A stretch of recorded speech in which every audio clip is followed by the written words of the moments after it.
Maria Poratelli, welcome to Airline Profits Executive Interviews. How are you today?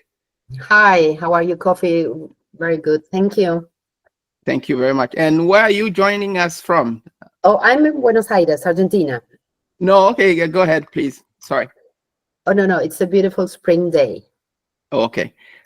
Here in Montreal, it's as if we're in the beginning of the autumn, fall. So a bit colder and rainy today, actually. Before we dive into the meat of our discussion here, would you mind tell us about who you are, what you do, and especially how you got attracted to aviation in the first place? And I understand that you specialize in the airport industry, really. So would you mind sharing about that? Yes, definitely. Well, I'm an architect. Actually, I chose the career when I was like 7 or 8 years old. There was a TV show in the 70s which was called The Brady Bunch, and the father was an architect, and he spent the whole day drawing at home. So I would just decide that's what I want to do. But when I finished the university in Buenos Aires, in the public university, we were 2,000 architects graduating during the same semester. So following my parents' advice, I went to New York. I studied in a Master's of Advanced Design in Columbia University, and the last studio was related to airports. Actually, I chose the professor, Bill McDonald, because he was a really great professor, and he had chosen JFK for a project to develop. So I went to the airport. I had this project talking about the peak times at the airport, cargo and passengers being opposite peak times, what could we do? And I thought that was it for me, airports. But then I wanted to stay in New York, and I went to many interviews, and the last one, I just, I was running, I got there, didn't know which office was it. And when I sat at the waiting room, there were all pictures of airports around me, which it was really weird because it's a very specific market. And it was the office of William Nicholas Podoba. He was a great architect, a gentleman. He passed away last year. And when I was interviewed, it was unbelievable. It was such a big coincidence. Like they were planning to do a project, a Terminal 1 project in Kennedy, and I just did something like that. So that's how it started, and this was more than 30 years ago. So it's been a lot of airports around. It's like I chose it, but it was chosen, just like destiny, in a way. What you want wants you, something like that. Exactly.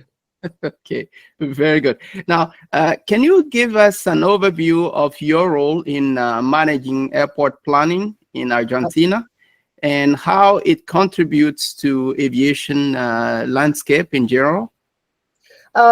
Yes. By the time after the project, the Terminal 1 project was finished, I work with two great architects. They are Christina Getz and Kevin Ashley still on aviation. And I moved back to my country because the country was calling for the proposal for the concession of 33 airports for 30 years. And that was incredibly interesting, being there at the exact time. And I was part of the company from almost day one. And we took over all the airports, a huge number of airports around the country. And what we had to do actually was, the airports were different, during the 90s, all around the world, before BAA changed, the way of looking at the business. And this was like Air Force airports all around the country, very different problems. Each airport is a unique problem. It's not, they are not all the same. And they needed different solutions. There were different weather, different sizes, different kind of operations. So we have to go through, and I specifically got into planning. So the company, it's in this case, Aeropuertos Argentina is a company that owns, in a way, under a concession program, and designs and operates the airport. So we have to design, but we were our own clients, which was a very unique situation. Then the company bought some airports around the world. We have more than 50 with a mother company. And and what I found, I mean, one of the first things I found that the theory is so different from the practice. Like you would go through books talking about, okay, let's choose a site for an airport, but that doesn't happen that much, you know. Usually airports are already working, and you have to make them better and redevelop them. So all this difference between the I studied a lot later too, but later in the career, but there was a big difference. So we have to, you know, put all that together and make it work. From our like in general, you see a lot of construction that it's at the open, you know, for the passengers, but there's a lot of construction in runways, safety requirements and all that. There's a huge investments. So the airports needed all this through the years. And in a way, my planning position was, you know, looking at the big picture of the airports, the master planning.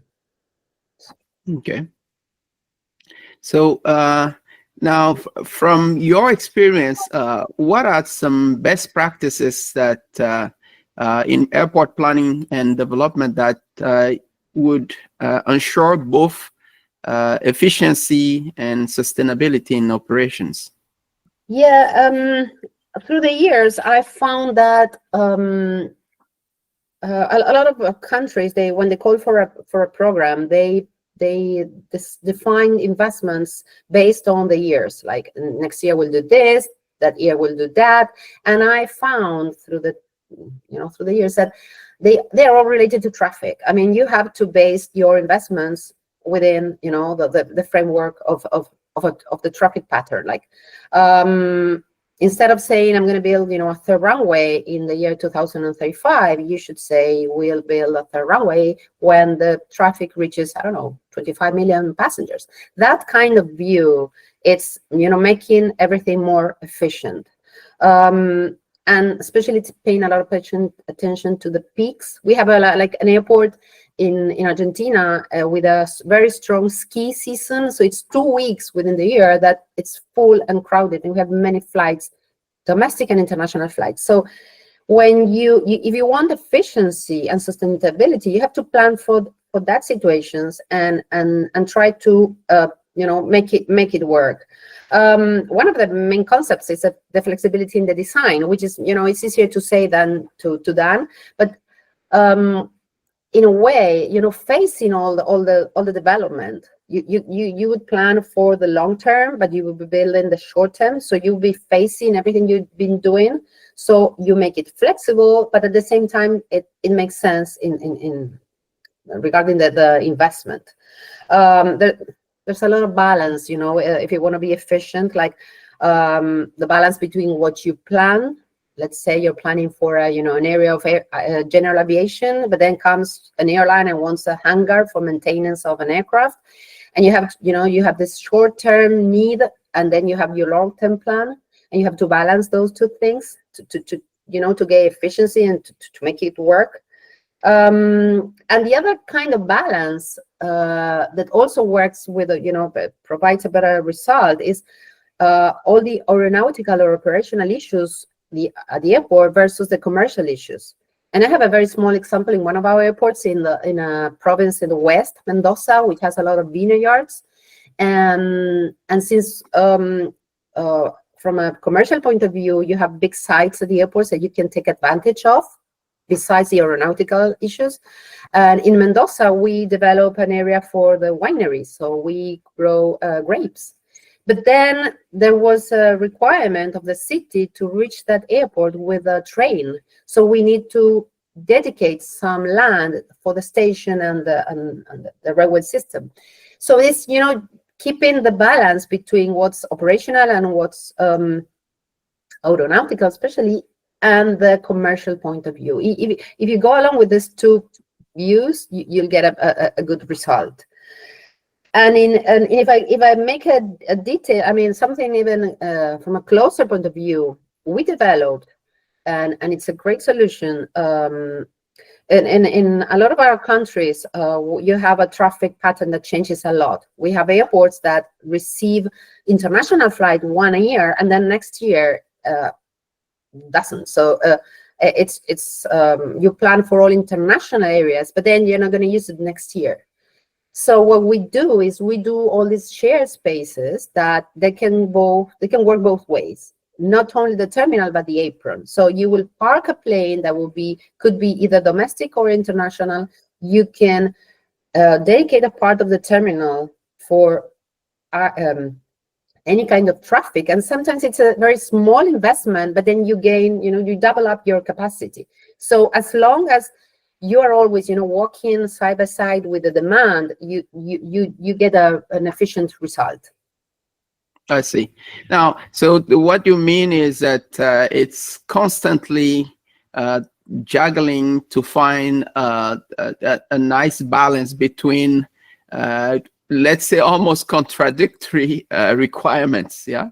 So you have to plan for the long term, but at the same time manage for the short term and things like that. So, and okay. You don't want to put in risk, your long term, because if within your plans there's a new taxiway or a new runway, you don't want to, occupy that space with a hangar, because they just need it right away. It's needed right away. Then you compromise the future of the airport. So it's kind of tricky, but it works out fine. Okay, cool. So that is very challenging environment to be working in. So, but you've been there for many years, so I think you got used to it somehow.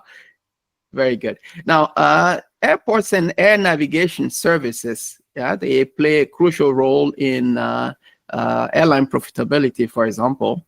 So how do you collaborate with airlines during your planning process to make sure that you align infrastructure with operational and financial needs of airlines? Well, it was really hard at the beginning. When we took over, the airports have this all kind of operation, like each airline would own a piece of the airport, and you come as a new operator and say, okay, everything is now mine, and I will give you the space during the time that you want to occupy it, but the rest of the time is mine. And when you leave this, for example, check-in counter, another airline, a very different airline, will occupy it. So you can't put your own printer, because the printer is going to be mine, and I will be sharing all the cute systems and all that. So this was a big issue at the beginning, and it was really hard. But actually, the world was moving in that direction. It wasn't just us. So the airlines had to, in a way, adapt to this new way.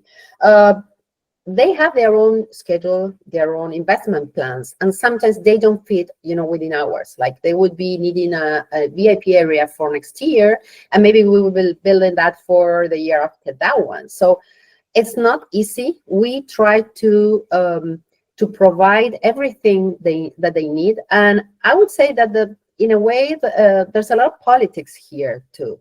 It has to do a lot of with the government sometimes. It's not only the airlines and the operator, because we have a regulatory system, and that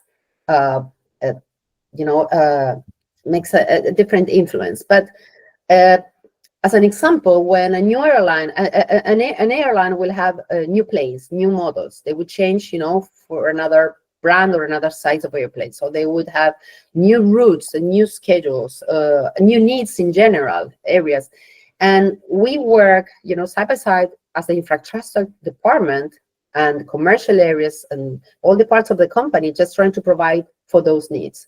In a way, for example, when they usually let us know in advance, for example, that new aircraft, they're buying a new aircraft, they're bringing it to Buenos Aires, and we would just provide, for example, the apron stay, the apron area, the gate, and all that.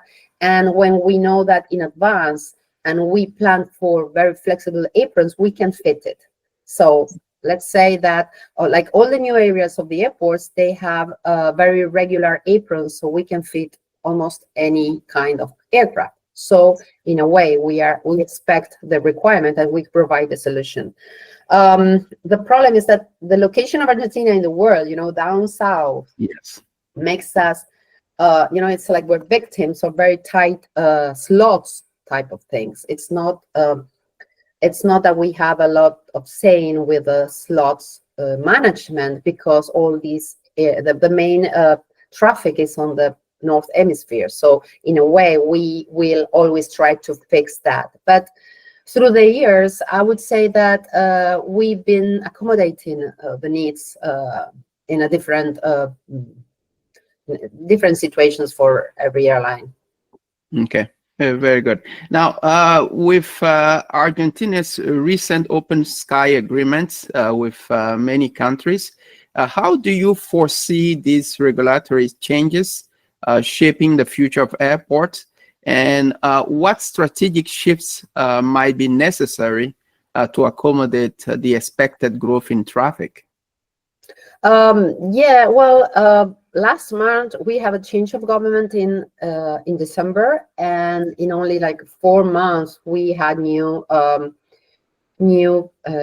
open sky agreements. In March we had one with Brazil, in April it was Chile, in May Ecuador and Peru, back in June Uruguay, and this keeps going. And actually, in the case of Chile and Uruguay, the agreement was up to the 9th freedom, which means that they can fly domestic within our country. Argentina. Okay. Which is, yeah, it's like the toughest freedom of the regulation. And we are really looking forward a huge increase in traffic. We need it. We are the 8th country in the world in matters of size. It's a long and wide country. And so we will be needing that increase, and we're looking forward to it. And I think that an open market will bring more airlines and will be, a better quality of the air transport in general. Looking forward also for more cargo operations and I don't know, to this. I think this will bring a lot of freedom to the air transport industry.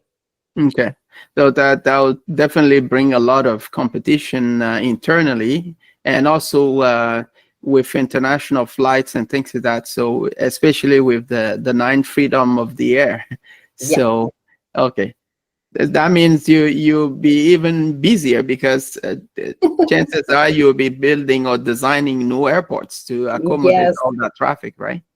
And yes, and through the years, for example, Buenos Aires has 2 airports, and the traffic has been shifting, and we have domestic and international. One has been mainly domestic, one has mainly international, and then there's general aviation in a 3rd airport that also can shift to the other 2. So all this has been very challenging and very interesting, and it has to do with we all know what it means to have an airport within the city, in the middle of the city, and the difference between that one and one that it's maybe 30-40 miles outside of the city. So all this, like, we got to the point that we studied the traffic of the whole system just to see what's the better solution. And of course, all the airlines, they don't want to split the operation, but they want to be in the city. But if they're going to fly, long haul, they need to be on the other airport. So this has a lot of, well, why not love it? Yeah. That's why I love airports. I see. Now, as airports are increasingly becoming economic hubs, what are some innovative approaches or technologies that are being integrated into our airports in Argentina to enhance passenger experience and operational efficiency? Well, we have a whole area of the company looking for, looking forward, making it better, the whole experience, and we have the technology. Actually, when I started with airports, I mean, nobody would ever think about the cell phone and the use of the cell phone within the airport. So I know that it's like admitting the age, but it's really, it's it changed so much, the scenario. And when you look at the past and you see what they thought that the airports were going to be, they didn't even imagine that. So we have many things that we integrated during the last years. Even before you arrive to the airport, you would have you could do almost everything on the wage. You have a marketplace, you can buy stuff, you can reserve your parking space. When you get to the airport, you can use the parking is automated, so you will be driving and you will be getting to know where there's a space to park. Once you enter the terminal, you have an interactive wayfinding system. We will tell you the times of every process, and ADA, which is a bot in real time. then you'll do the check-in. The check-in are the self-check-in are belong to the company. We rented it to the airlines, and the backdrop too, and all is automated. Then after you finish all the process of the check-in, you would go through an automated pre-security system where they check your identity and your boarding. Then you go through security, and you can go through an automated passport control. Well, within that, then you have all that, the human part of it, all the care for the elderly and the kids and handicapped, and we take a lot of care about that. We have wayfinding in the Braille system too. And even by the time you arrive, you also have a QR to follow your luggage. So we've been working a lot on experience of the passenger, and also, taking advantage of every resource that, is coming out with the technology, of course. Absolutely. Okay, very good. Now, before we wrap up, are there any final thoughts or insights you wanted to share about the future of airports, especially when it comes to Argentina? Yeah, as I mentioned before, there are many stakeholders and many different interests, and you can get along with the airline, but you will know that you have to give up certain things, and you have to push for some others, and you change governments every 4 years, which also changes the politics. Yeah. And that's not easy, to deal with. All the airports around the country, the airports outside of the country that we manage also from Buenos Aires. There's a complexity that that I think that could bring some difficulties, but also enriches the whole system, because you've been trying things and then you will be copying the successful story. You can have a very different climate, in the country, but then that the solution that you tried in one of the airports will bring, a good result in another one, or not, or the other thing. So we've been gaining a lot of experience through the years, and I came across a concept that I really like, talking about resilient airports, and it's like they adapt, they can bounce back, and that's what's been happening. Some airports would lose operations and they would decay, but then when we add, when an airline will add, flights, then that thing will revert and will turn into something else, and will accompany the economy. So we've been gaining a lot of experience. Lately we've been trying to concentrate on key issues, not maybe not for a while seeing the whole picture, but then concentrating on key issues in certain airports that they need that to be resolved. And I think it has to do with a lot of experience, through the years and through the changes in the market, and I don't know, waiting for the future. I saw the other day an image of a huge airplane that will take the windmills for the aeolic energy from one airport to another, because they can't transport them by highways anymore because of the size. So there's a huge future in a market that we don't know where it's going, but I would say that with all experience and all these years, accommodating different needs, we will be able to manage. Okay, wow, very good. So Maria Poratelli, it's been a pleasure hosting you today at Airline Profits Executive Interviews. And I hope that this is not the first and last time, that you'll be available some other time to come back and talk. I would love that, Kofi. Yeah. Thank you very much. Thank you. Thank you very much.